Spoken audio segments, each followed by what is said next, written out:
¿Qué tengo que hacerle? Te tengo que dar, ahí junto a cámara, el micrófono, está el botón compartir. Déjame darte privilegios, quizás no los tienes. Un segundo. Un segundo.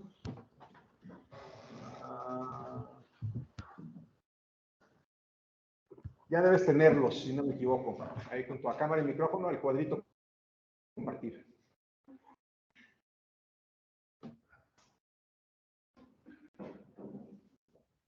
El panel de botoncitos.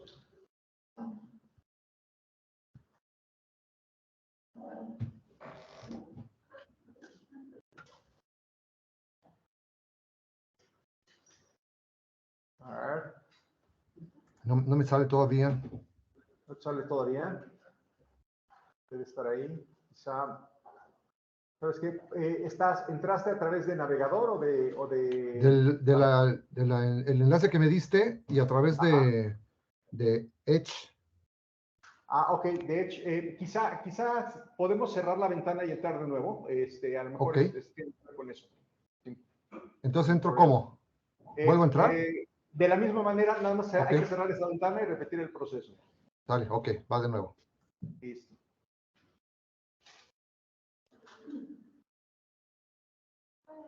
Hola, adelante. Pásale, tú no te preocupes.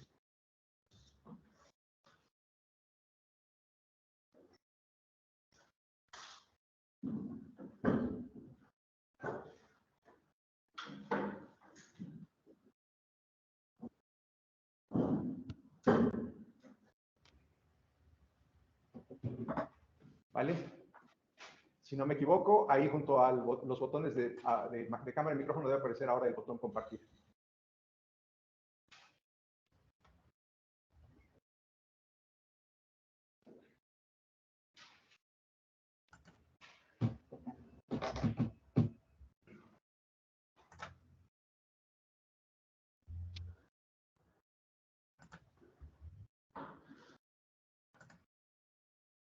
Sí. ¿En ventana? Ajá, junto a donde está mi cámara y micrófono, los botones, ahí debe aparecer un botón compartir. Hay un menú que se despliega.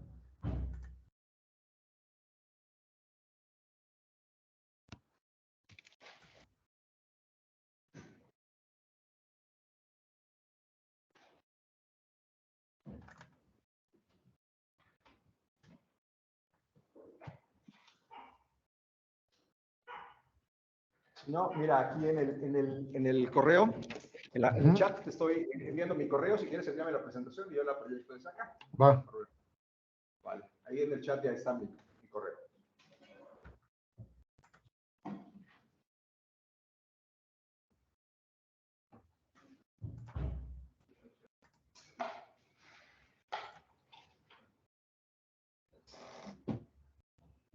Ya te lo mandé.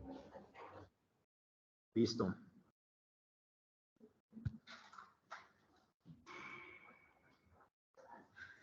Okay.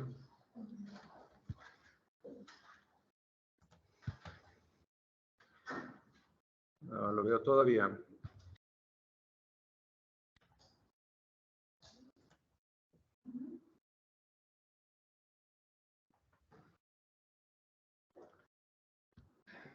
No lo veo todavía, José Manuel, fíjate.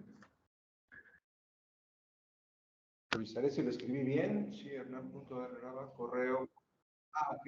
Está entrando más. No, todavía no llega. Un segundo. El correo está bien.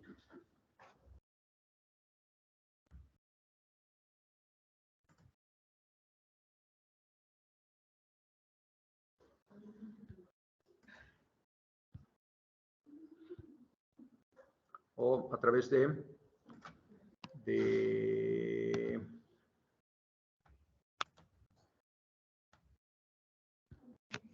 no lo tengo todavía, amigo. Pues ya te lo mandé. Ok, listo. Intentamos. Deja ver si ya. Ya dio. Un segundo otra vez. Intentemos otra vez.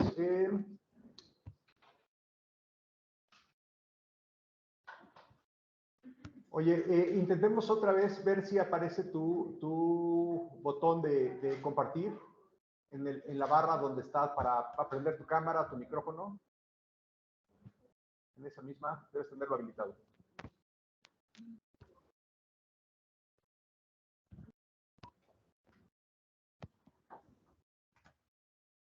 Me dice, solo los organizadores y moderadores de la reunión pueden compartir contenido. Ok, ya tienes privilegios en moderador.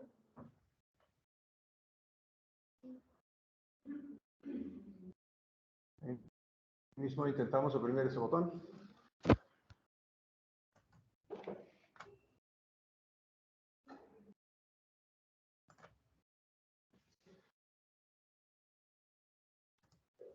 Está.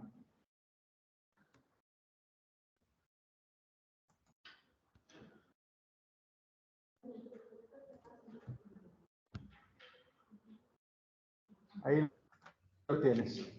A ver, ya tienes los privilegios, José Manuel. ¿Será que están?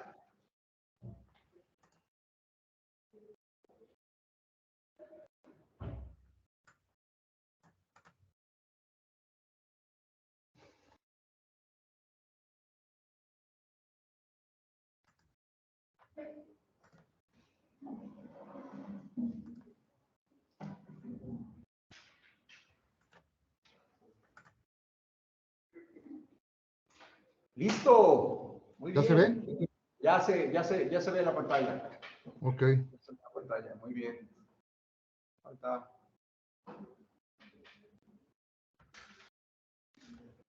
Otra de estos, ¿verdad?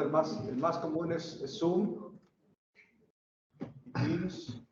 Este siempre presenta otra. Bueno, ya se ve la pantalla, ¿verdad? Ya veo la pantalla, pero estoy viendo lo que estoy viendo no es la presentación, sino tu ventana de Teams. ¿Ventana de qué? De Teams, la del navegador.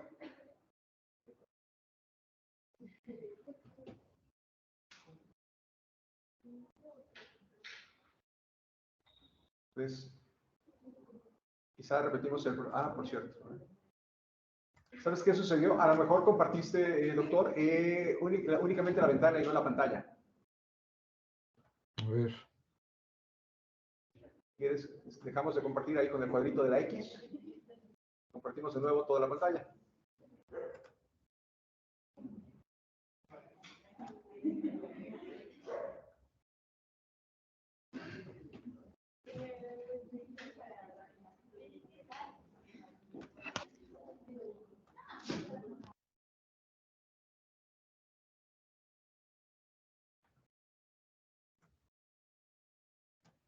¿Ya se ve?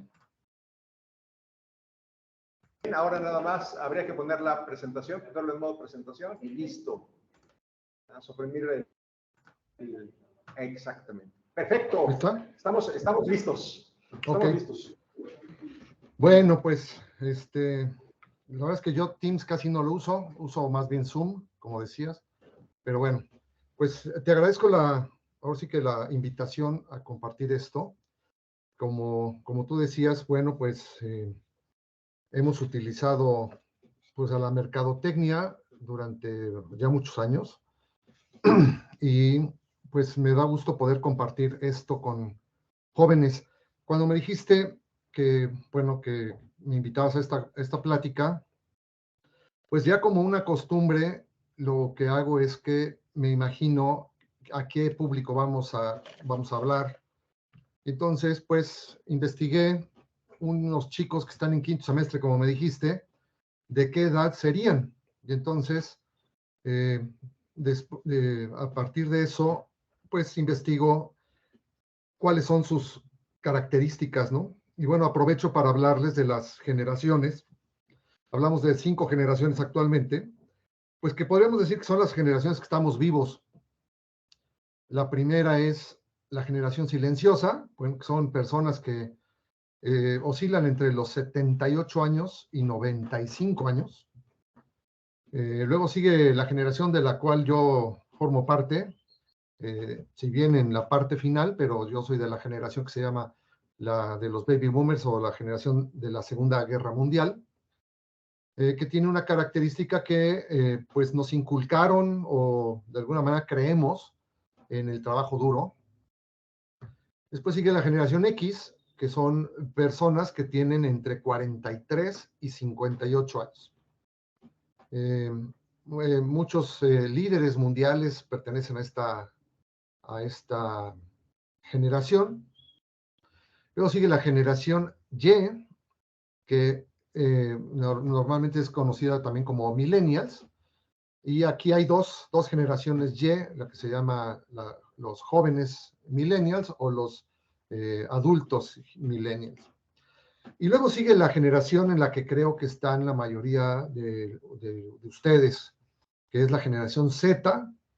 También es conocida como la Centennial o la generación Centennial.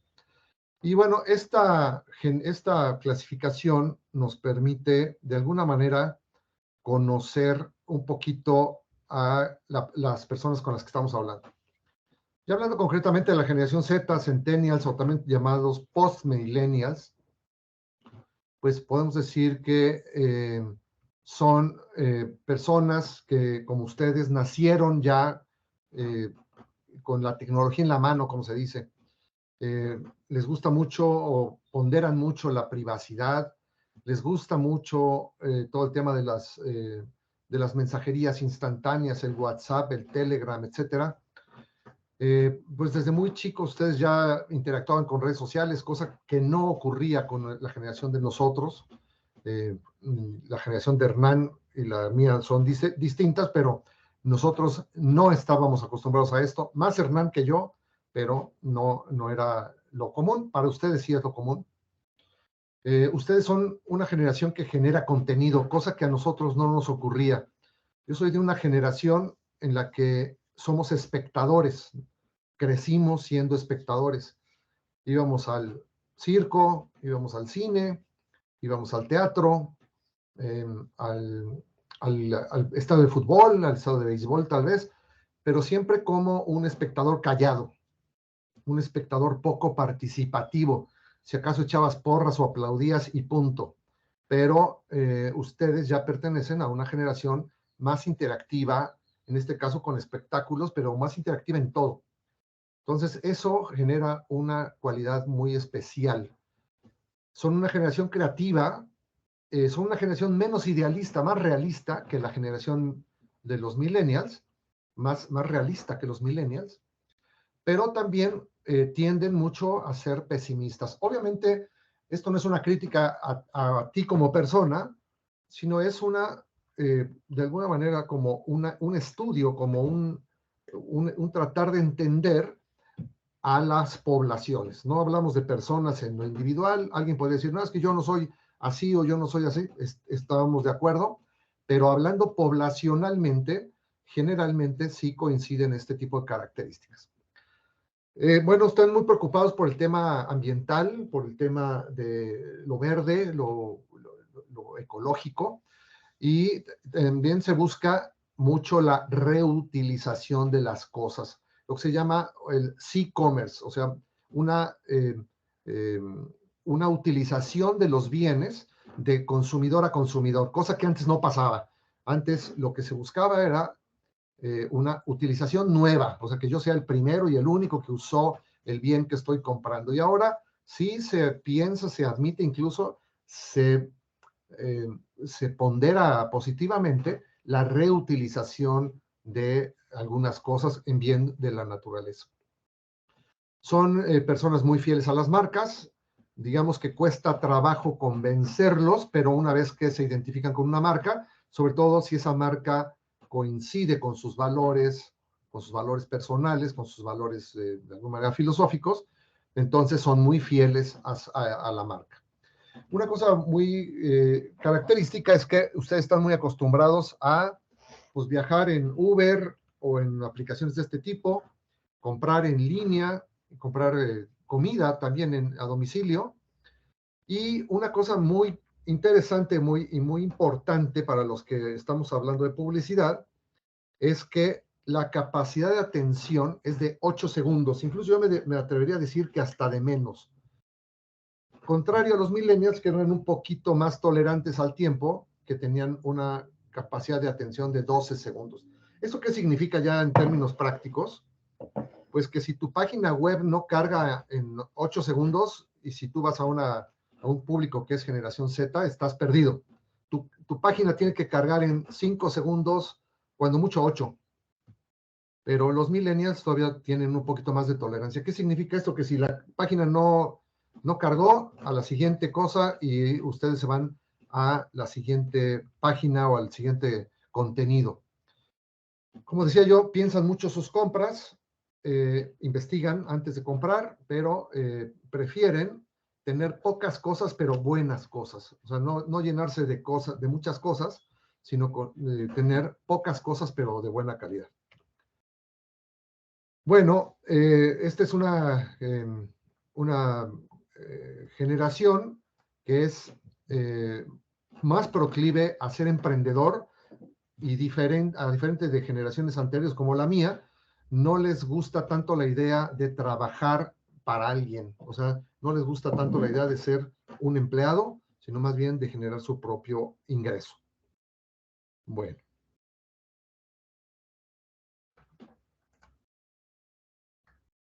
Bueno, ahora sí vamos a platicar sobre algunos conceptos importantes para hablar de publicidad. Primero es, pues, ¿qué es publicidad? Y publicidad es muy simple, es hacer algo del conocimiento público. Generalmente se aplica a productos y servicios. Hay un vicio muy común entre comunicadores, entre locutores, entre políticos, de confundir entre publicidad y propaganda. Entonces, voy a definir de una manera más precisa. Publicidad va más generada o más encaminada hacia productos y servicios, y la propaganda se utiliza, también es hacer público algo, pero en este caso es hacer público ideas políticas, ideas religiosas, filosofías, plataformas políticas o candidatos. Básicamente, esa es la diferencia entre publicidad y propaganda. Mucha gente utiliza propaganda de una manera despectiva, como si la propaganda fuera mala, como si fuera una publicidad engañosa, mentirosa o de mala calidad. La propaganda simplemente es dirigida a ideas, y la publicidad es dirigida a bienes y servicios, básicamente. Entonces, la gente tal vez les cae gordo a la palabra propaganda, y cuando alguien habla de que está pues difundiendo algo de una manera que no les gusta, pues dicen que está haciendo propaganda, ¿no? Y no, realmente propaganda es ideas, publicidades, bienes y servicios. Entonces, la publicidad es la capacidad de comunicarse con los públicos de manera efectiva y eficaz. Y aquí puse entre comillas públicos, porque yo quisiera que quedara muy claro cómo empecé esta plática.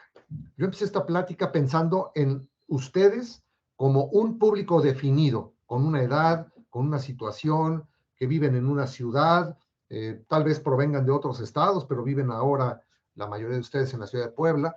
Por lo tanto, hay que pensar en ese público y hablarle a ese público, y no hablarle de manera general a toda la banda que va desde los 95 hasta, no sé, hasta los 15 años tal vez, porque si yo le hablo a toda esa banda de todas estas generaciones que presenté al principio, realmente no le estoy hablando a nadie. Realmente tengo que pensar y dirigir la comunicación a el tipo de público específico al que estamos dirigidos. Ahorita vamos a ver a eso cómo le llamamos.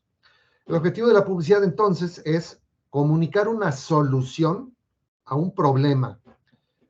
También se le llama a un dolor. O sea, ¿qué es lo que a una persona le hace adquirir un bien o un servicio para solucionar algo que podemos llamarle que es un dolor, o bien que es un sueño, algo que aspira, algo que desea, pero que no le duele, pero es algo que quisiera? Entonces podemos pensar que o soluciona un problema o resuelve una aspiración o un sueño. Una cosa muy importante, y esto Hernán lo conoce perfectamente, es que la publicidad no tiene que ser estética, no tiene que ser agradable, no tiene que ser artística, puede incluso no ser creativa. Lo que sí tiene que ser efectiva, debe vender. O sea, la publicidad está hecha para vender.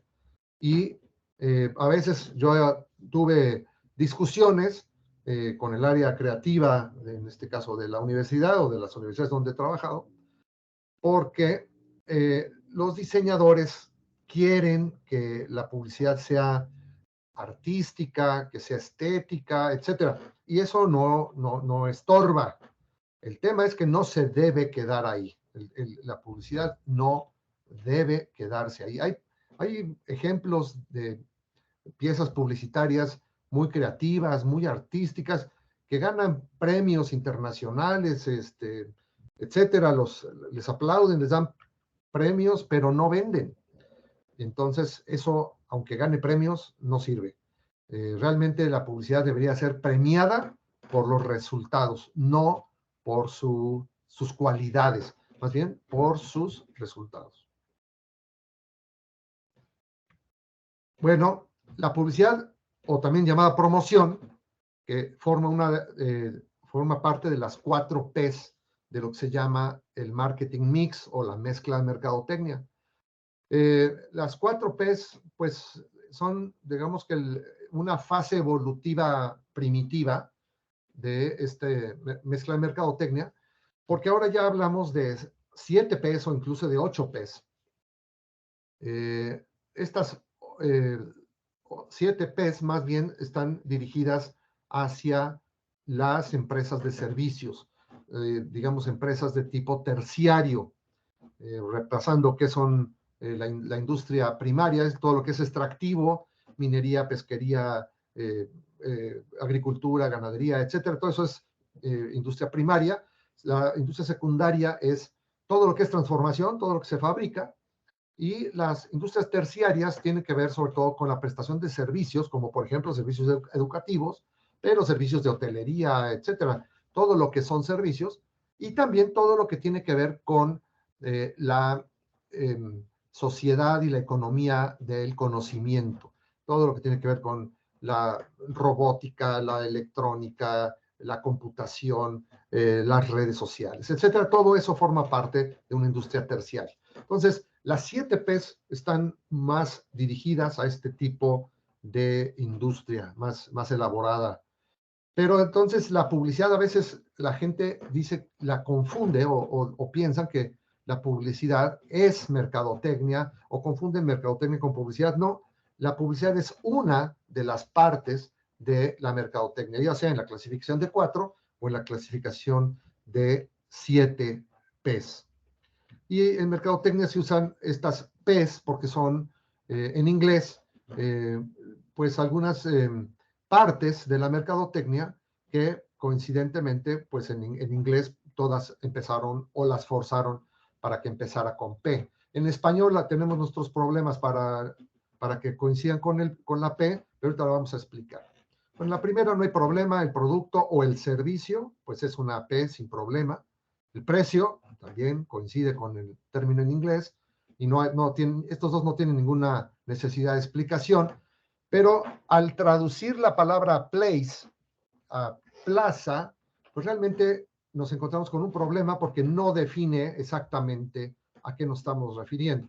Entonces, forzando la palabra place a plaza, realmente tenemos que explicar que se va más hacia la distribución y representa cómo el productor del bien o servicio hace llegar o acerca su producto o servicio a sus clientes, poniéndoles en el lugar, en el tiempo, en las condiciones, para que este cliente las pueda utilizar y pueda adquirirlas en un momento dado. Entonces, el lugar donde el cliente encuentra su producto es el place, pero ese lugar, entre comillas, puede ser una página web, puede ser una red social, o puede ser en la calle, o puede ser, no sé, en una tienda o en algún otro lugar. Entonces, ese plaza, que en castellano sería lugar, tiene, digamos que ciertas variaciones, y yo diría un alcance mayor a lo que podríamos pensar con la palabra plaza. Y luego, bueno, la publicidad o promoción, que es la que nos ocupa el día de hoy. Estas son las 4 P's de la mercadotecnia tradicional, y que es más dirigida, es más enfocada hacia, digamos, productos o empresas de una característica más primaria y secundaria. Yo diría más secundaria que primaria, pero primaria y secundaria más que terciaria. Y ya como un refinamiento de las 4 P's están las 7 P's de la mercadotecnia, y además de las 4 anteriores, agregamos personas, en inglés people, que aquí se refiere sobre todo a los clientes, pero no únicamente a los clientes, sino también a los colaboradores y a los proveedores.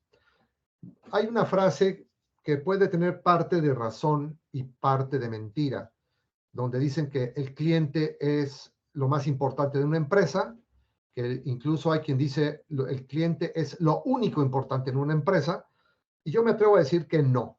Yo me atrevo a decir que esto es una equivocación. Yo me atrevo a decir que los colaboradores son más importantes que los clientes. Sin decir que los clientes no lo sean, pero los colaboradores hacen posible el negocio, hacen posible la empresa. Sin colaboradores o sin colaboradores cooperadores en la empresa, realmente es imposible lograr una satisfacción de las necesidades de nuestros clientes. Por lo tanto, aunque no me aparto de la importancia de los clientes, me atrevo a anteponer la importancia de los colaboradores, sin olvidar también la importancia de los proveedores.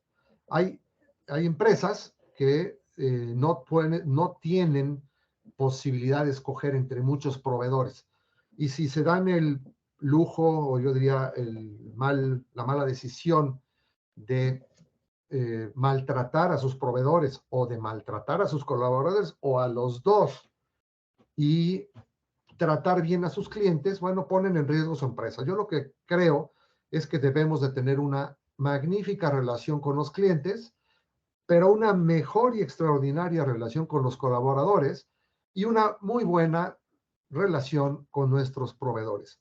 Yo pienso que las relaciones humanas nunca estorban, y yo diría, atacar o maltratar a las personas siempre tiene un regreso y siempre cobra una factura. Por lo tanto, esta P, la quinta de las personas, es altamente importante, es la que hace posible la empresa. Y luego siguen los procesos, la P de process o procesos. Todas las actividades que la empresa hace para poder estar en comunicación con los clientes, ya sea desde que hace el primer contacto, va cultivando la relación con el cliente hasta que le vende, pero después con una relación de postventa y una relación continuada. Esos son procesos. Entonces, la revisión y a veces la afinación de los procesos, generalmente buscando que sean lo más sencillos, lo más esbeltos, lo más ágiles. Esto es una gran herramienta para mejorar el servicio o mejorar la prestación de algún bien o el suministro de algún bien a nuestros clientes. Y bueno, la última, y a veces un poquito difícil de comprender, es la de la evidencia física, que pues, en castellano evidencia física no empieza con P, porque en inglés es physical evidence. Entonces, pues explicamos un poquito qué es physical evidence, y es todo lo que podemos mostrar, que nuestros clientes pueden ver, que pueden palpar, y que va a generar en su mente una percepción positiva sobre la empresa, sobre el negocio del que estamos hablando. Entonces, va a modificar, en este caso, la idea, la imagen que tiene el cliente sobre la empresa. Y pueden ser cosas como, por ejemplo, el trato. Bueno, aquí puse un mensaje que yo siempre he usado y es que todo comunica. Todo lo que la empresa hace e incluso lo que deja de hacer, comunica. Por ejemplo, la manera de tratar, la manera de hablar, los colores que usa en su logo o en su imagen, la arquitectura misma de la empresa, ya sea la arquitectura física o la arquitectura, vamos a decir, digital que usa en su propia página web, etcétera. La limpieza que tiene en su lugar, el uso de la ortografía, el buen uso de la ortografía, el medio elegido. Ahorita vamos a ver por qué hablo del medio elegido, y aquí hablo del medio de comunicación. Si la empresa tiene certificaciones, reconocimientos, trofeos, medallas, diplomas, etcétera, todo eso es muy importante. Todo lo que reconozca la calidad de la empresa es altamente importante porque es evidencia física, o sea, nos ayuda a modificar, yo diría, a elevar la percepción que de la empresa puede tener nuestro cliente. Hay que cuidar cada detalle de estar constantemente pensando en cómo anticiparte a otras marcas, de pensar en qué necesita, qué desea a cada momento el consumidor objetivo. Precisamente por esto es importante conocer al consumidor objetivo, a nuestro cliente. Es importante conocer, por ejemplo, qué edad tiene, cuáles son sus maneras de pensar, hablando en población, hablando poblacionalmente. Otro tema muy polémico es el tema de la necesidad. Mucha gente ataca a la mercadotecnia porque dice que crea necesidades, y eso es absolutamente falso. Contrario a lo que la gente piensa, las necesidades no se crean. Lo que se crean son las formas de satisfacer esas necesidades. Las necesidades son algo más humano. Por ejemplo, la necesidad biológica de saciar la sed, la necesidad biológica de satisfacer el hambre, la necesidad biológica de usar un vestido, ropa o calzado, o la necesidad emocional de tener un reconocimiento, la necesidad emocional de tener seguridad o de tener salud, o socialmente pertenecer a un club, pertenecer a una institución, pertenecer a una empresa. Necesidades como el transporte, todo eso son necesidades. La manera en la que las solucionamos, en la manera en la que las satisfacemos, es ya materia de la mercadotecnia. Aquí puse una pirámide de Maslow, donde pues en la base están las necesidades fisiológicas, bebida, salud, comida, dormir, etcétera. Después siguen las de seguridad, tener un ingreso, tener un lugar donde vivir, vivir tranquilo, vivir seguro. Después empiezan las sociales, como tener pareja, como o no tenerla, de acuerdo a cada quien, pero esa es una necesidad social. Una necesidad de autoestima, de reconocimiento, y después una necesidad ya trascendente de autorrealizarse. Bueno, todos estos son necesidades. Están incluso descritas perfectamente por Maslow desde hace mucho, pero mucha gente piensa que la mercadotecnia o los mercadólogos nos enfocamos en crear necesidades, y eso es falso. Nosotros creamos la manera para satisfacer esas necesidades. Por ejemplo, identificando las necesidades de los clientes, escuchándolos y preguntando a los clientes reales o los clientes potenciales para ver de qué manera pueden ellos satisfacer sus necesidades. Entonces, podemos pensar en hambre y podemos pensar en una hamburguesa McDonald's o de la marca que ustedes consideren. Y podemos pensar en sed, y puedo pensar en un refresco, o puedo pensar en una cerveza, o simplemente agua. Y si tengo una necesidad de zapatos, bueno, pues puedo pensar en una marca particular o en ninguna en particular, pero la idea es qué tipo de zapato cubre mi necesidad de calzado. Y entonces, aquí la labor del mercadólogo está en identificar la necesidad, pero más allá de la necesidad primaria, sino, por ejemplo, si necesito un zapato, ¿ok? Un zapato de qué características, por ejemplo, si va a ser formal, si va a ser para la playa, o si va a ser para hacer un deporte, o para simplemente de una manera casual, un zapato casual. Y entonces ahí puedo elegir colores, marcas, diseños, texturas, materiales, precios, etc. Entonces, el mercadólogo lo que hace es crear y comunicar las formas diferentes para satisfacer estas necesidades.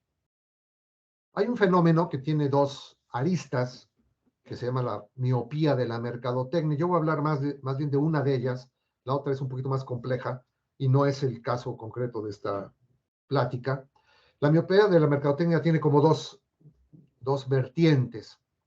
Una es en la que las empresas ven de una manera corta, por eso miope, el alcance o la descripción de la vocación o de la misión de su propia empresa. Voy a poner un ejemplo nada más. Por ejemplo, empresas muy famosas de trenes que se dedicaban al transporte en trenes, se definían como empresas de trenes. Esa es una visión corta porque en el momento en que el tren dejó de tener tanto auge y fue superado por otros medios de transporte como, no sé, el metro o los autobuses, los automóviles, estas empresas perdieron el sentido porque eran empresas basadas en su elemento, que era en su elemento central, lo pusieron en el tren, no en el transporte. Una empresa definida como una empresa de transporte puede variar de tren a metro, a automóvil, incluso a dron o a autobús sin dificultad. Pero si se basa miopemente en el medio, el instrumento, que en este caso es el tren, entonces tiene grandes problemas porque en el momento que dejan de tener uso común los trenes, la empresa pierde sentido. Este es uno de las vertientes de la miopía de la mercadotecnia. Y la otra vertiente tiene que ver con una diferenciación entre lo que son ventas y lo que ofrece la mercadotecnia. La manera de enfocarme en las ventas, o sea, el enfoque sobre ventas, significa que me centro en mi necesidad como vendedor o como productor. O sea, cómo me deshago de mi inventario para convertirlo en dinero. Cómo hago más ventas para generar más dinero. El enfoque sobre ventas es un enfoque sobre el productor. Y el enfoque mercadológico, aunque pareciera que es lo mismo, no lo es, porque el enfoque mercadológico parte de una investigación sobre el mercado, sobre el entorno y sobre el consumidor potencial. Entonces, a partir de una investigación, pues que se hacen encuestas, se hace investigación de varios tipos, yo puedo determinar cuál es el dolor, cuál es la necesidad de mi cliente y las maneras, de acuerdo a su perfil, en las que puedo ofrecerle un satisfactor. Pareciera lo mismo, pero es diametralmente diferente. Cuando yo me enfoco en la producción, entonces yo lo que tengo que hacer es vender de cualquier manera y a cualquier precio y ahora sí que a pesar de cualquier cosa para convertir ese bien o servicio en dinero. Y cuando me enfoco en el cliente, entonces lo que me estoy enfocando es en satisfacer sus necesidades. Y por lo mismo, la diferencia en resultados. Obviamente, mercadológicamente, un proceso de ventas es mucho más exitoso. Ahorita hablé de mercados, y siempre que hablo de mercados me gusta definir a qué nos referimos cuando hablamos de mercados, porque hay tres tipos de mercados. El primero es como cuando íbamos con nuestra mamá a comprar las verduras o la carne o la comida, etcétera, y pues íbamos a un lugar físico donde se reúnen los vendedores y los compradores y ahí intercambian, ¿no? Intercambian un bien por dinero. Eso es básicamente el primer tipo de mercado que podemos decir que es con el que la primera palabra sobre mercado que aprendimos.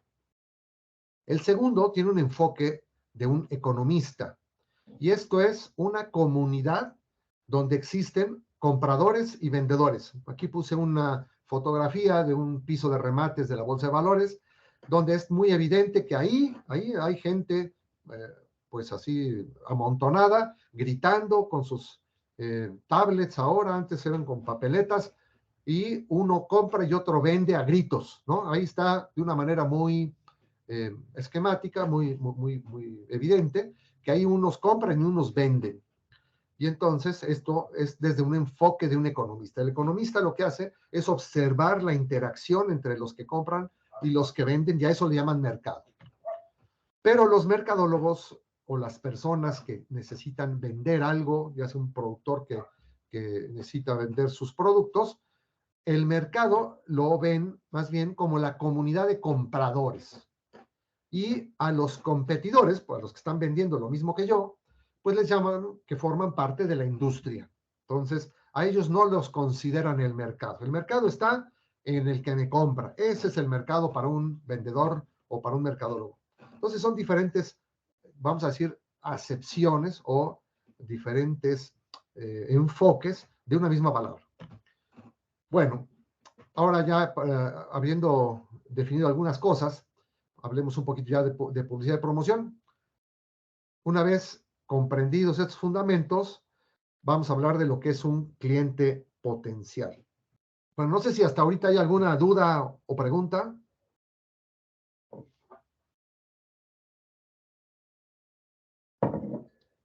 Ninguna, va muy bien. ¿Todo bien? ¿Seguro? ¿Se entiende todo o no se entiende nada? A ver, de este lado, ¿está bien? ¿Todo bien? ¿Todo bien? Órale, pues, listo. Seguimos. Digamos. Bueno, muy bien. Bueno, entonces, aquí entonces será muy importante conocer al cliente potencial como empecé esta plática.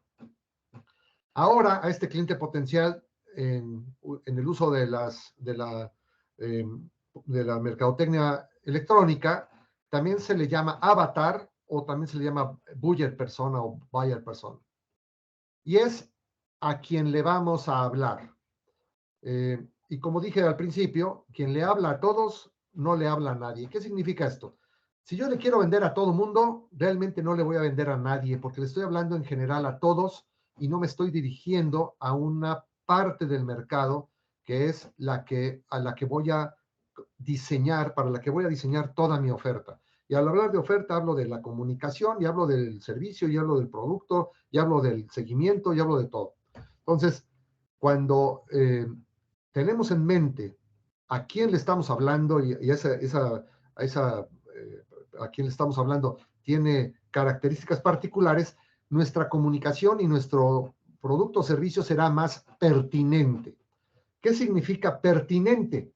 Pues que soluciona su necesidad, no la de algo o de alguien, sino la de un perfil específico de persona al que le llamamos cliente potencial, o también le podemos llamar avatar, o le podemos llamar buyer persona. Bueno, otro tema muy interesante es el tema de valor, que es totalmente diferente al concepto precio. Cuando la publicidad debe de concentrarse en para qué es esto que estamos publicitando. O sea, ¿cuál es su utilidad? Y aquí puse dos herramientas. Una es un taladro muy, pues yo diría muy futurista, y lo pongo precisamente de lo que a la gente no le importa. Una persona que quiere comprar un taladro, lo que menos le importa es su diseño. Cuando una persona compra un taladro, lo que le importa es que sea efectivo para el trabajo que yo quiero, o sea, que sirva para el trabajo para el que yo necesito un taladro. De alguna manera muy sencilla se dice que la gente no compra taladros, sino compra potencialmente agujeros. O sea, está comprando el trabajo que hace un taladro. Entonces aquí puse intencionadamente un taladro muy progresista, muy futurista, porque precisamente es lo que la gente no necesita. La gente necesita la solución a su problema, no tanto las características de nuestro producto o servicio. Entonces, lo que a la persona le interesa es que tanto ese producto o servicio resuelve mis problemas o resuelve mis necesidades. No tanto que sea estéticamente muy bello o estéticamente muy futurista. Entonces, cuando un producto o servicio tiene un valor percibido mayor al precio que tengo por pagar, la probabilidad de conversión, o sea, de que se realice la venta, aumenta de una manera dramática. Voy a ponerles un ejemplo. Hace pocos días recibí en Instagram una publicidad de una especie de taladro, hagan de cuenta que era un taladro, pero, o sea, físicamente con la apariencia de un taladro, pero era realmente una máquina tipo Karcher, no sé si saben de lo que estoy hablando, una hidrolavadora, con la característica de que no necesitaba conectarla ni a una línea de agua, ni a una línea de energía, en este caso eléctrica o neumática, sino que es un equipo que tiene una batería recargable, por lo tanto es absolutamente portátil, y yo la puedo conectar, o sea, yo puedo lavar con agua de una cubeta. Por lo tanto, yo puedo cargar mi cubeta o puedo cargar una botella de agua, una botellita de agua, y yo puedo lavar algo con una botellita de agua en vez de estar conectado a una llave, una manguera o a una fuente de energía. Y esto a mí se me hizo muy útil por mi forma de ser, por las cosas que me gusta hacer, me pareció muy útil. Y entonces, inmediatamente cuando lo vi, generó en mí una sensación de gran valor. O sea, ese cacharro para mí generó esta sensación de que era muy interesante y muy conveniente, digamos, para mí. Lo interesante viene cuando me llega o investigo cuánto costaba. Y entonces, para mi sorpresa, resulta que ese cacharrito costaba 750 pesos. Entonces, la relación gran valor, con un peso importante, con un precio bajo, realmente genera en mí la sensación, el impulso de comprar de forma inmediata. Diferente a lo contrario, cuando yo veo un producto que tiene poco valor, o sea, no me genera en mí esa sensación de querer tenerlo, y además, si encima de todo el precio es alto, entonces pues menos se realiza la transacción o menos se realiza la compra. Entonces, en la medida que pesen más los factores que construyen valor, el precio pasa, digamos que a segundo término. Y cuando hablo precio, pues hablo de un precio económico, pero no solo del precio económico. Hay veces que puede ser el precio muy fácil o muy accesible, pero resulta que adquirirlo es complicado porque tengo que comprarlo en otro país o tengo que comprarlo en otra moneda o tengo que inscribirme en alguna cosa para poderlo comprar y eso hace difícil comprarlo. También eso puede ser parte del precio. O sea, la dificultad que puedo yo llegar a tener para hacer la adquisición. Entonces, en la medida de la que los factores que construyen valor aumentan, entonces la transacción tiene mayor probabilidad de ejecutarse, sobre todo cuando el precio es conveniente, ¿no? Entonces se puede pensar en que se realiza esta transacción. Bueno, la publicidad se refiere, cuando hablamos de publicidad, hablamos de una comunicación de forma masiva. Y cuando hablamos de una publicidad electrónica, hablamos de una publicidad todavía más masiva, por lo que estamos hablando de volúmenes. O sea, cuando hablamos de publicidad, estamos hablando de volúmenes altos, de grandes volúmenes de comunicación. Y entonces hay ciertos conceptos que nos ayudan a medir la efectividad de nuestras campañas o la efectividad de nuestra campaña en específico. Entonces hablamos de impactos. Impactos son todas las veces que nuestra publicidad fue vista. También se les llaman impresiones.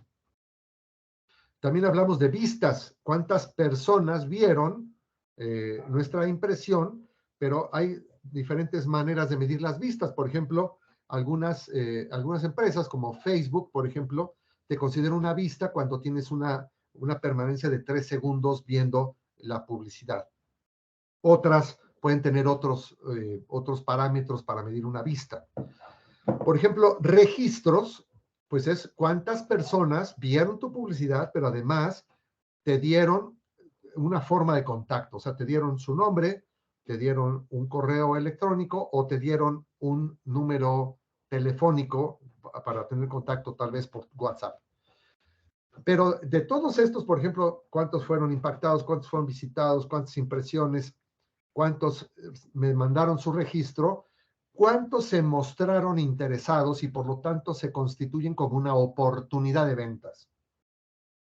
Y de estos, ¿cuántos se concretan en ventas? Por eso se construye lo que se llama un funnel o un embudo de mercadotecnia. Y por lo tanto, la cantidad vamos a decir, de prospectos que tienen que entrar por la boca superior del embudo, tiene que ser un volumen muy alto, con la esperanza de que yo logre al final del embudo la cantidad de ventas o de compradores o de clientes final deseado. Entonces, este concepto del embudo me permite calcular, por ejemplo, en base a una primera aproximación, una primera campaña, yo más bien generé una cantidad de visitantes y me generó una cantidad X de ventas o de clientes. Entonces, si yo quiero aumentar esa cantidad de clientes, entonces tendré que incrementar proporcionalmente el número de visitantes que entran por la parte superior del funnel. Este es un concepto estratégico y es un concepto que al parecer es muy sencillo, pero muy poca gente lo ejecuta. Muchas personas lo que tratan es de mejorar la creatividad, las características artísticas de la publicidad o cambian drásticamente de un medio a otro, pero aquí lo que hay que hacer son cambios ligeros para tratar de diferenciar qué medio fue el que me causó diferencias positivas o qué colores me causaron diferencias positivas o qué frases me causaron diferencias positivas o si uso una imagen fija o si uso un video o si uso, no sé, todas las características o componentes de mi publicidad las puedo ir variando. Yo recomiendo paulatinamente para ir controlando qué elemento es el que me está generando determinado resultado. Otro concepto muy importante es la mezcla de medios.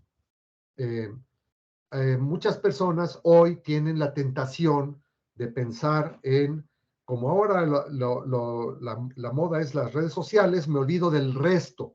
Y bueno, en algunos productos y en algunos servicios es totalmente válido, pero no creo que sea una buena práctica darlo por hecho, darlo como si fuera un principio. Ciertamente la publicidad en redes sociales o en internet es mucho más económica que la publicidad en medios, vamos a decir, tradicionales, pero lo que tenemos que buscar es una mezcla de medios. Y esta mezcla de medios es muy parecido a lo que sería una receta. Si quisiéramos hacer un pastel, pues podemos tener diferentes ingredientes y nuestra mezcla de medios nos va a generar esta mezcla. Nuestra mezcla de medios nos va a generar un envolvente. De manera que cuando una persona le llegue una publicidad por un medio, vamos a suponer por Instagram, y luego le llega por Facebook, y luego le llega esta misma publicidad en su browser de correo electrónico, y luego lo ve en un espectacular en la calle, y luego lo ve o lo escucha en el radio, y lo ve en la televisión, qué sé yo.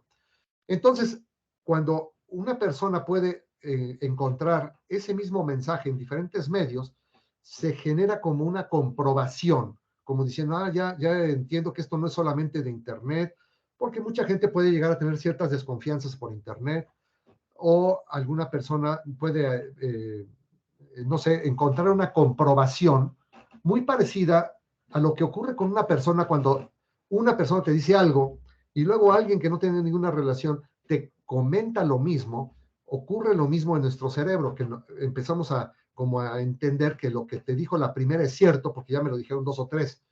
Entonces, lo mismo ocurre. Lo mismo que me dijeron por un medio, pues ya me lo dijeron 2 o 3, y por lo tanto mi cerebro registra que esto es cierto o que esto tiene algo o mucha razón.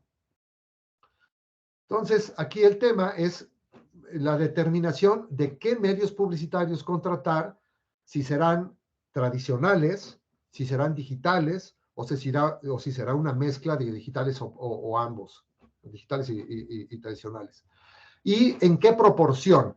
O sea, ¿cuánto voy a usar de digital? ¿Cuánto voy a usar de digital y cuánto voy a usar de tradicional? Esto obviamente tiene que ver más con el avatar, con el cliente potencial y con cosas como el presupuesto. Y aquí hay algo muy interesante.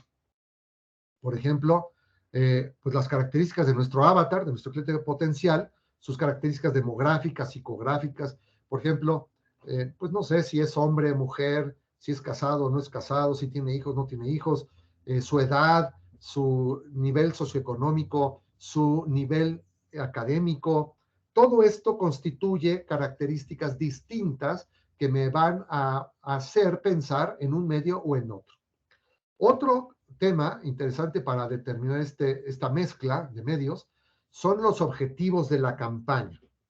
Y aquí quiero hacer un alto, porque a veces pensamos que los objetivos de una campaña publicitaria siempre son vender. De hecho, yo lo dije hace rato. Pero hay veces que no. Hay veces que podemos tener un objetivo anterior a la venta. Por ejemplo, puedo yo tener un objetivo de que un cierto público vea un video. Y entonces yo puedo mandar, por ejemplo, por Facebook, una campaña que tenga videos. Y lo único que quiero es que ese público que yo seleccioné vea el video. Y ese es mi objetivo de campaña. Entonces, si yo lo que quiero es que vean un video, pues obviamente hay muchos medios que de entrada descarto. Por lo tanto, voy a emplear medios, obviamente, electrónicos, donde le pueda llegar el video a mi cliente objetivo.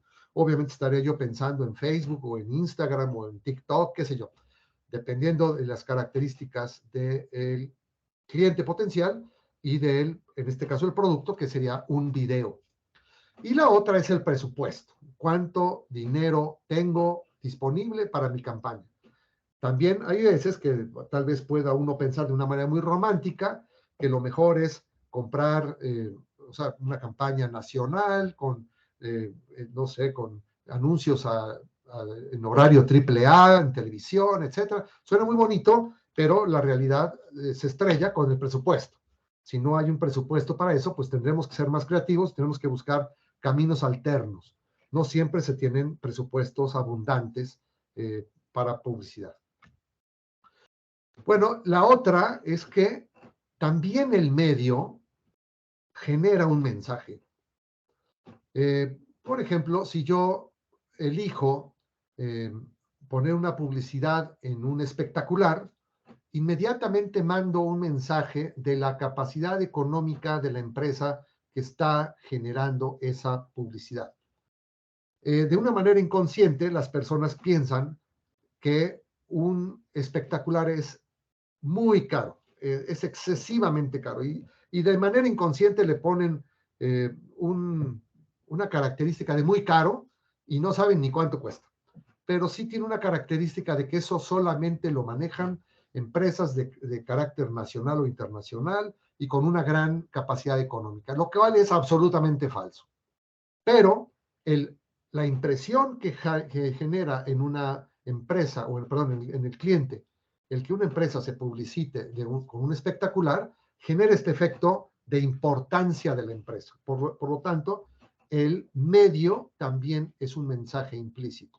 O, por ejemplo, si yo elijo poner publicidad en un parabús, en un parador de autobuses, también estoy mandando un mensaje, porque estoy dirigiendo a un segmento de la población que usa este medio de transporte, que sería en este caso una parada de autobús. Por lo tanto, hay productos que puedo yo publicitar en un parabús y hay productos que puedo yo publicitar en un espectacular. Por ejemplo, si yo elijo poner un espectacular en el periférico, pues obviamente estoy segmentando a todas las personas que usan un medio de transporte diferente a automóvil, porque no van a ver mi publicidad si usan bicicleta, por ejemplo. Entonces, obviamente, dependiendo de dónde y de qué medio, estoy segmentando a determinado segmento poblacional. Por ejemplo, si yo elijo utilizar una campaña en la parte de los autobuses, en las partes traseras o laterales de los autobuses, también estoy dirigiendo mi campaña pues a la ruta que sigue normalmente ese medio de transporte y también al nivel socioeconómico que utiliza el medio de transporte. Por lo tanto, todas estas características de los medios hacen pensar en la utilización de uno, de más, de dos o más, o segmentarme a otro tipo de medio. Entonces esto, como decía, me permite dirigir y segmentar. Segmentar no es más que partir y utilizar una parte de este mercado. Bueno, ya como un asunto yo diría, de aprendizaje personal, la utilización de diseños planos, así por ejemplo en una campaña en Facebook, con un banner fijo, usando colores, generalmente pues tienen que ser colores muy atractivos, donde se destaque el precio, por ejemplo, en este tipo de ejemplo, pero en mi experiencia profesional, la mayor efectividad se tiene con video. Habrá momentos, habrá objetivos que pueda yo cubrir con una campaña fija, con una imagen fija, pero siempre un video para la mayoría de los segmentos es mucho más atractivo.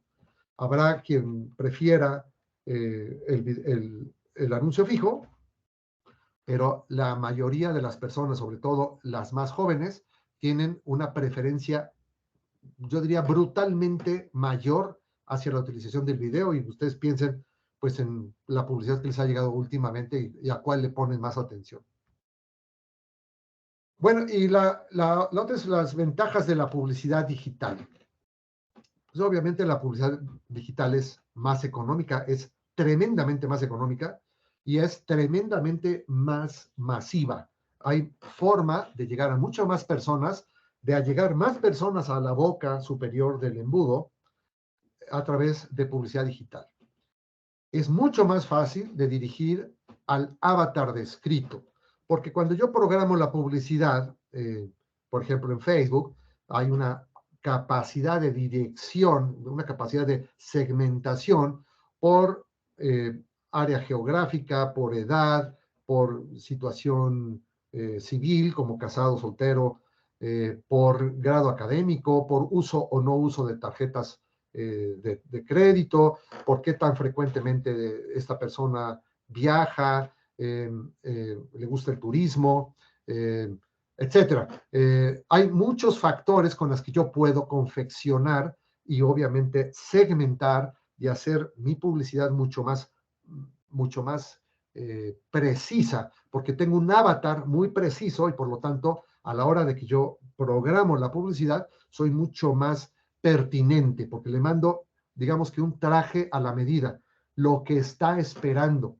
Obviamente en esto hay muchas cosas que se pueden segmentar, como las preferencias, si le gustan las herramientas, si le gustan los deportes, si le gustan las motos, si le gustan, como a mí, los caballos, etcétera. Entonces yo puedo ir segmentando y segmentando y segmentando de manera que yo pueda encontrar relaciones entre ciertos comportamientos como consumidor y la afinidad con cierto servicio o cierto producto. Otra ventaja pues, es que esta publicidad digital no contamina, o hasta el momento yo no sé qué contamine o de qué manera contamine, pero por lo menos no contamina como pues, el uso de plásticos, el uso de papel, el uso de tintas de manera tan abundante como otro tipo de publicidad. Y la otra que es invaluable es su capacidad de medir.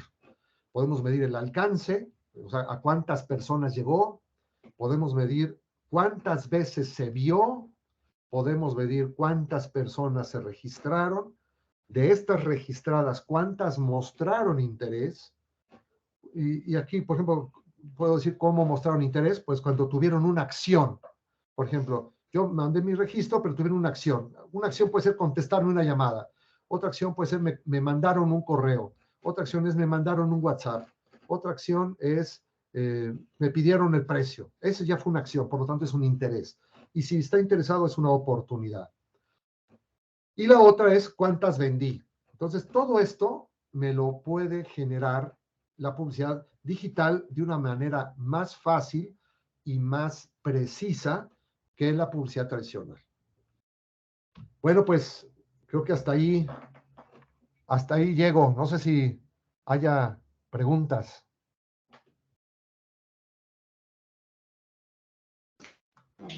¡Hey!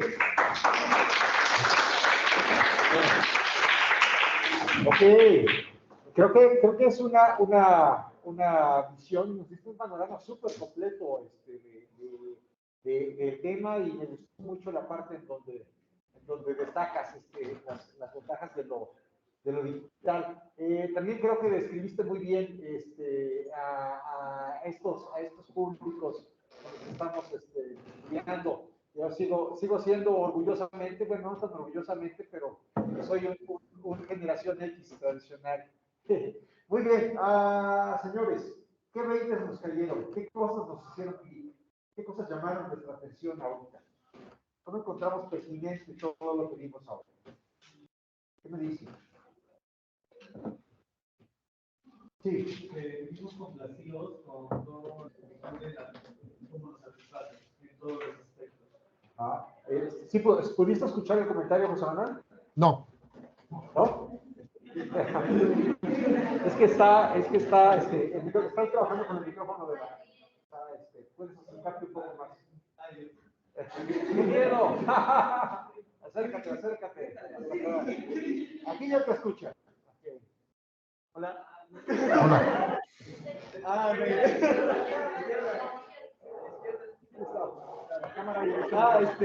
Me dio entender prácticamente que vivimos rodeados de mercadotecnia y nuestra vida nos satisfacen, porque en todo momento que pensamos en algo que queremos así, está la mercadotecnia, a dónde queremos dirigirnos para comprar algo, de qué manera los productos, como mencionaba también, qué nos conviene comprar, aunque sea, digamos, comida, zapatos o ropa, siempre vamos a preferir algo por lo mismo de la publicidad. Vale. Ok. Gracias. Un comentario interesante. Muy bien. Más preguntas. ¿Tienen preguntas? Se encontraron con cosas aplicadas. A lo mejor se encontraron con manejos de conceptos un poco diferentes a como yo los manejo, como se los he planteado. ¿Qué les cayó? ¿Qué onda con esto? Hay una de este lado. Vente más para acá porque si no, no te van a escuchar. Eso.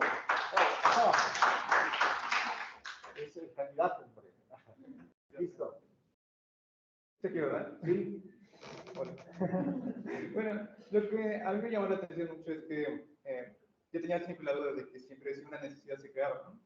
Para que se pudiera vender un producto, pero ahorita con lo que me acaba de mencionar, es como que siempre existió la necesidad y simplemente lo que hace el marketing es complacer esa necesidad, ¿no? Y pues me quedó súper claro y ahorita lo que me llama muchísimo la atención es que la otra vez estaba viendo sobre la campaña y tuve muchas dudas sobre la campaña actualmente. Pero ahorita ya con su explicación comprendí que una campaña no simplemente es vender un producto, ¿no? Sino también es un cambio de imagen o se quiere mandar un mensaje principalmente a la audiencia, ¿no? Que está dirigida más o menos a la... Bueno, no, ya actualmente con lo digital está dirigido a un público joven. Sería todo. Ok, vale. Listo, gracias. Ok. Comentarios, preguntas, cuestionamientos. Sí.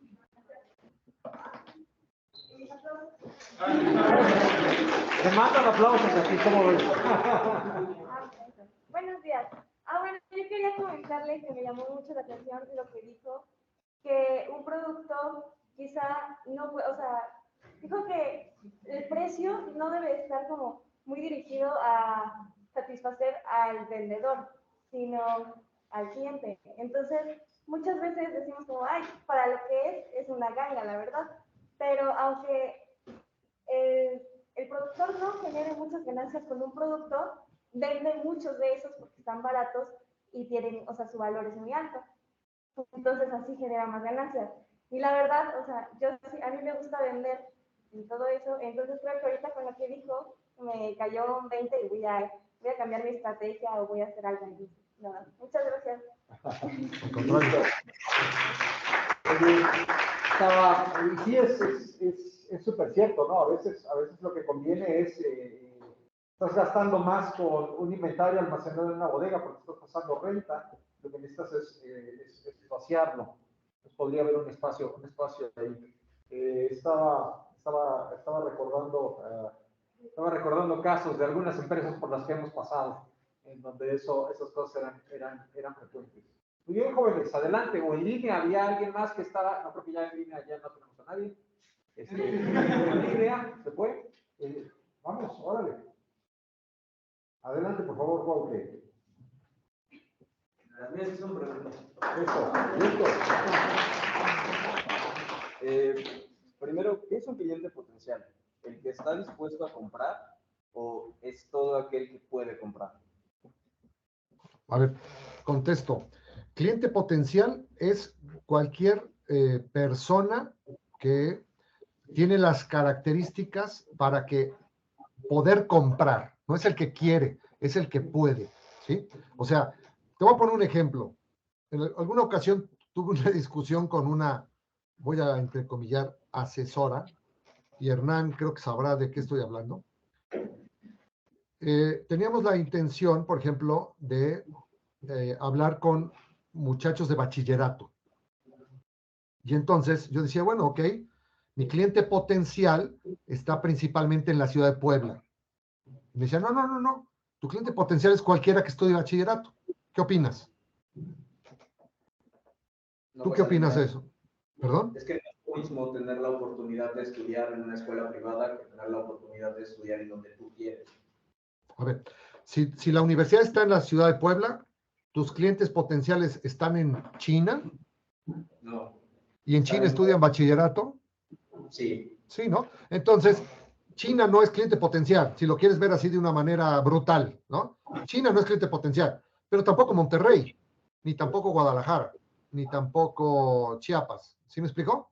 Entonces podemos irlo así de lo ridículo de China, nos podemos ir haciendo un zoom hasta llegar a que el cliente potencial está en la ciudad de Puebla. ¿Me explico? A lo mejor alguien me podría decir, oye, Tlaxcala también, estoy de acuerdo, Tlaxcala también, pero con menor porcentaje. No sé si me estoy dando a entender. En la medida que te alejas, en este ejemplo, en la medida que te alejas, la potencialidad de tu cliente baja. ¿Sí me explicó? No solamente la característica de estudiante de bachillerato. ¿Sí me expliqué? Y así en cualquier cosa que tú me digas. O sea, y por eso hay que pensarle más y detenerse un poquito en pensar en el cliente potencial. O sea, realmente hay que hacer un esfuerzo y hay que acercarse datos para tomar decisiones reales y no decir, ay, bueno, mi cliente potencial, bla, bla, bla, bla, bla, y hablarlo por la encimita, ¿no? Hay que hablar con datos y hay que hablar con profundidad para determinar realmente quién realmente es un cliente potencial, para poder en un momento dado dirigir una campaña, ¿no? Porque si yo dirijo la campaña hacia Puebla y Tlaxcala, por poner el ejemplo que estoy diciendo, bueno, pues yo ya estoy poniéndole de alguna manera tamaños a la inversión, al alcance, al esfuerzo, al tiempo, a la cantidad de gente que necesito, etc. De acuerdo, gracias. Y la otra pregunta es sobre las necesidades. Mencionaba que no se pueden crear, pero me vino a la cabeza la crítica que se hace constantemente sobre la manipulación y el engaño.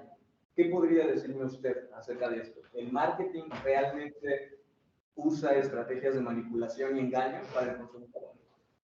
A ver, les voy a platicar un ejemplo. Gracias por tu pregunta. Les voy a poner un ejemplo que Hernán y yo lo platicamos yo no sé cuántas veces. La mercadotecnia es una herramienta como puede ser un martillo. Un martillo en manos de un carpintero puede ser una maravilla, puede ser un closet, puede ser una mesa, puede ser una escultura. Pero un martillo en manos de un asesino, pues puede causar una muerte o puede causar mucho daño, ¿no? Un asesino o de un vándalo puede causar daño. Entonces, ¿quién es el malo? ¿El martillo o quien usa el martillo? Entonces, la mercadotecnia es el martillo. Por lo tanto, la mercadotecnia no es culpable. O sea, yo estudié un doctorado en mercadotecnia y jamás de los jamases me enseñaron a manipular o a hacer técnicas de manipulación. No llevé manipulación 1, manipulación 2. O sea, eso no existe. En la mercadotecnia eso no existe. Lo que sí existe es una serie de técnicas para comprender a tu cliente y una serie de técnicas para llegar a tu cliente. Bueno, para hablar en general. Entonces, ¿qué existe? Personas que mal usan la herramienta para engañar o para mentir o para destruir. Pero al igual que el carpintero con el martillo, hay mercadólogos que tratamos de construir y hay vándalos que tratan de destruir y hay personas, yo diría, criminales que engañan o mienten, ¿no? Entonces, son dos cosas diferentes. La mercadotecnia no es ni buena ni mala, como el martillo no es bueno ni malo. El martillo es bueno en las manos correctas y la mercadotecnia es buena en las manos correctas. Y la mercadotecnia puede ser mala en las manos incorrectas, ¿sí? O con malas intenciones. Pero no tiene nada que ver la herramienta, sino la intención de la mano que la maneja. Gracias. Muy bien. Al contrario. ¿Hay otra pregunta de este lado?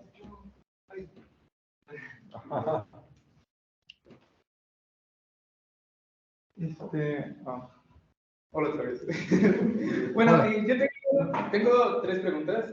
Bueno, Sí. ahorita ya se contestar en base a lo que dijo mi compañero. Mi primera duda es, ¿la campaña publicitaria en el futuro en qué se convertirá?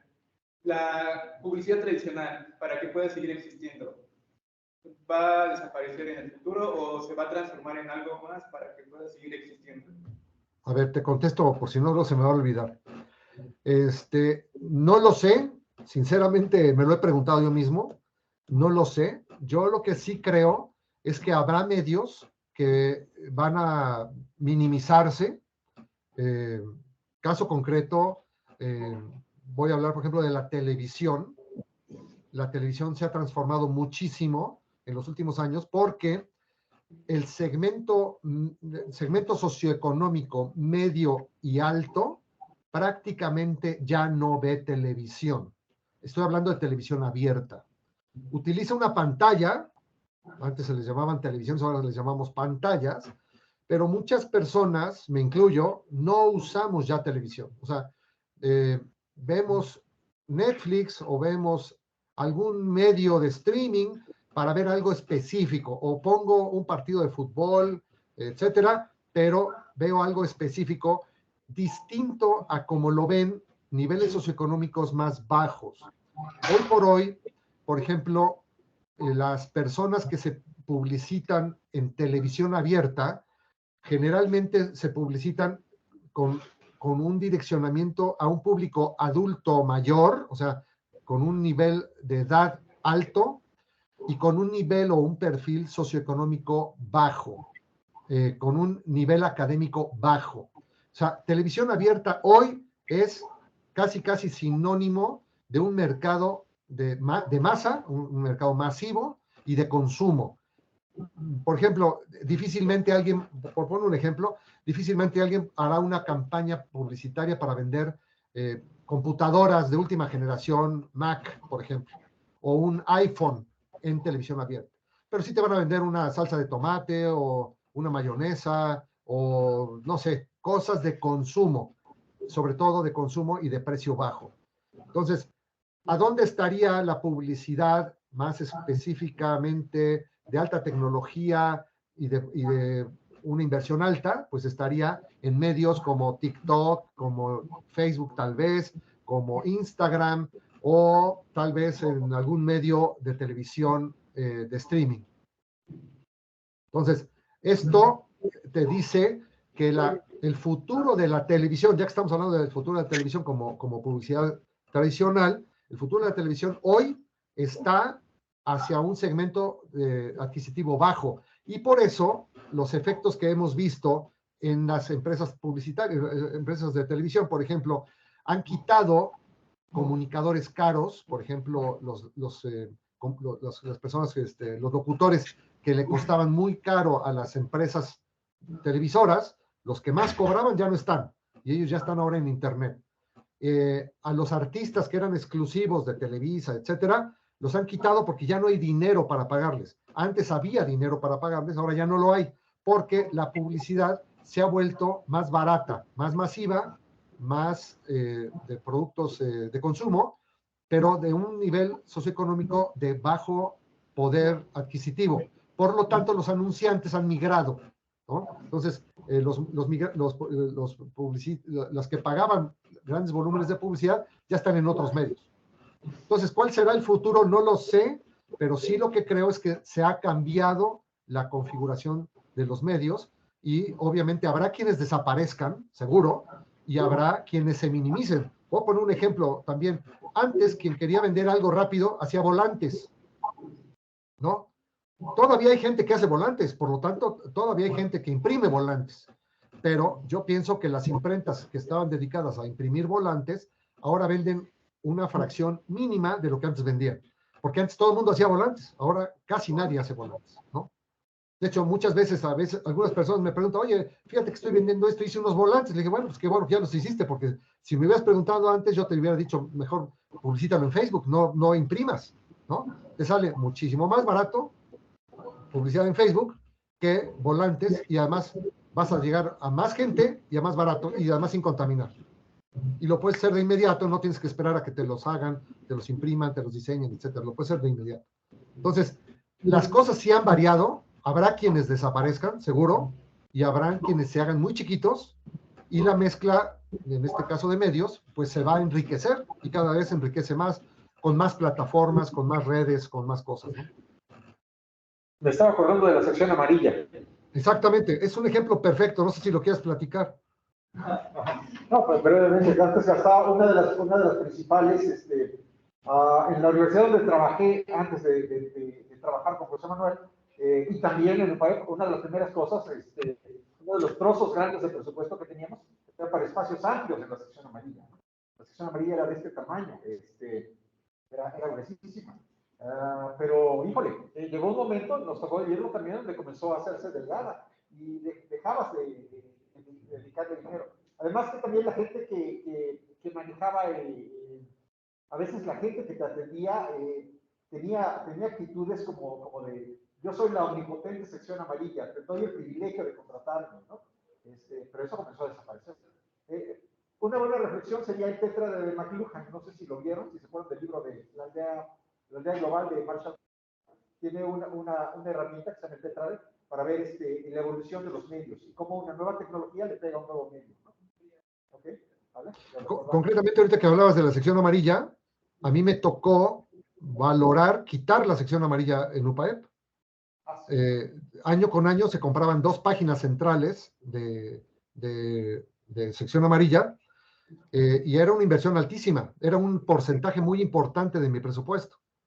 Y entonces, pues empezamos a ver que el Internet, el uso de Google, era mucho mayor que el uso de sección amarilla. Y eso, ¿cómo lo sabía? Pues preguntando en encuestas. Nosotros hacíamos encuestas con cierta frecuencia, y entonces ahí veíamos la utilización de sección amarilla. Y entonces la gente me decía que no, que usaban Google. Entonces, ¿para qué compro sección amarilla si la gente usa Google, ¿no?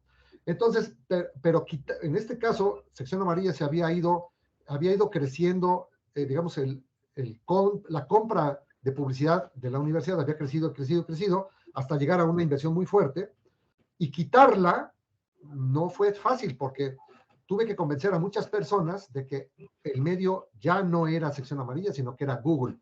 Algo parecido me pasó con todopuebla.com. No sé si todavía existe, creo que sí, todavía existe todopuebla.com. En mis estudios, los estudios de mercado, me reflejaba que prácticamente nadie usaba todopuebla.com, pero todo el mundo usaba Google.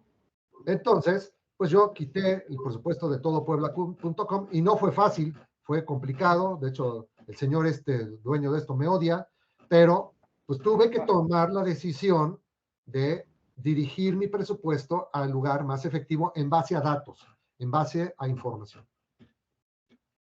Muy bien. ¿Tenías una pregunta más? Ya se me olvidó.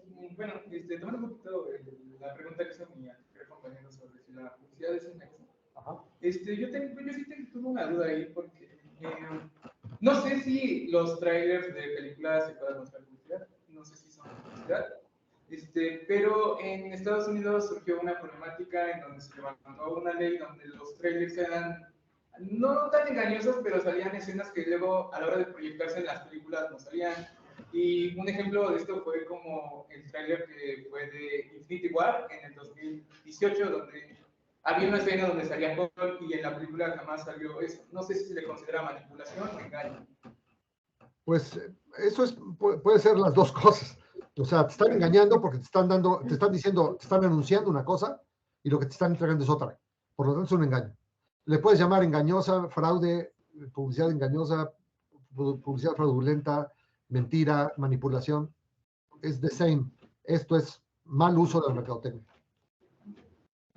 Eso es discriminación hacia la gente de piel verde, desde mi punto de vista. Muy bien. Muchas gracias. Sale, gracias. ¿Qué más? ¿Qué más? Hablen ahora, que para siempre. Bueno, no vamos a sacarles a fuerza los comentarios.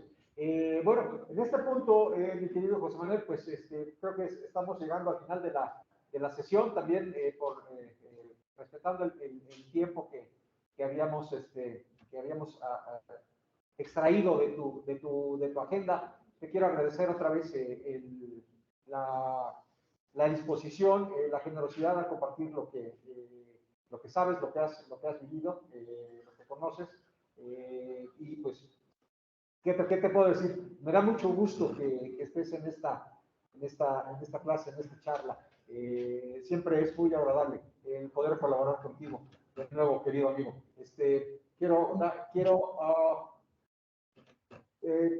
Quiero disculparme también porque por temas de agenda un poquito, tu reconocimiento no quedó listo, pero en cuanto quede, voy a hacértelo llegar junto con nuestro cariño, nuestro agradecimiento por tu participación en esta serie de charlas. Yo nomás quería hacer un comentario. Obviamente de eso ni te preocupes, ni lo estaba esperando, ni te preocupes. Pero a ver, yo nomás quería comentar esto. Yo, la verdad es que, bueno, tú y yo hemos vivido de esto de la mercadotecnia muchos años. Yo considero esto una actividad muy noble a la que se le ha, yo diría, se le han atribuido características que no existen. Más bien son características de personas específicas que han mal usado la mercadotecnia y han abusado de la mercadotecnia para fines particulares, egoístas o fines, yo diría, perversos. Pero yo lo que considero es que la mercadotecnia es un motor. Y yo lo que quisiera en esta breve charla es comunicarles la parte buena de la mercadotecnia. La parte buena de la mercadotecnia sirve para generar bienes, servicios, para generar empleos, para generar economía, para generar prosperidad. Entonces, yo me enfoco más en esa parte positiva de lo que es capaz de generar como un motor. Y en eso, pues creo que lo hemos sentido, lo hemos vivido y lo hemos disfrutado. Entonces, yo lo que les quisiera transmitir es eso, que la mercadotecnia no es ni buena ni mala, todo depende de las manos que la manejan. Y unas buenas manos usando buena mercadotecnia generan cosas muy positivas para la sociedad. Eso es lo que yo quisiera dejar como mensaje final. Ok, bien. Bueno, pues con eso yo creo que vamos a cerrar esta charla. Vamos a agradecer al doctor Quintana por su participación. Y querido amigo, pues seguimos en contacto. Y de nuevo un gusto tenerte por acá. Claro. Gracias. Que tengan buen día. Gracias.